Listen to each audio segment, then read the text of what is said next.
Minsan talaga buhay natin parang napagtritripan.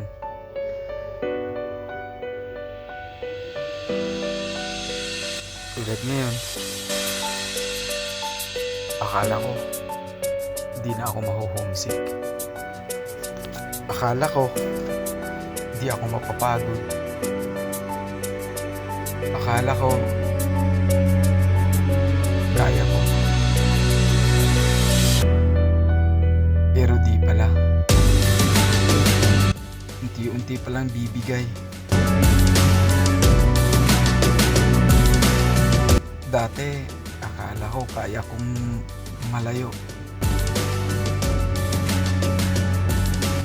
Pero minsan, naisip ko sana di na lang. Malapit pa ako sa pamilya.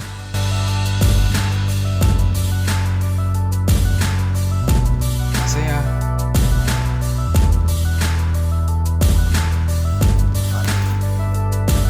Nakakasama ko pa sila palagi. Nakikita kong tumatawa. Mayayakap ko. Mahahalikan. Ngayon di na. Kasi nasa malayo na ako. Minsan natanong ko kung pira ba ang dahilan para maging masaya. O mas maganda yung buo yung pamilya. Yung paglaki nila, nakikita mo hanggang sa pagtanda. Di tulad ngayon, para lang akong nag-iisa.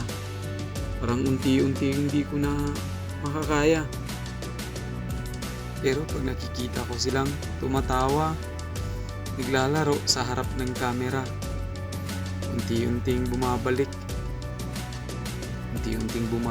ang saya.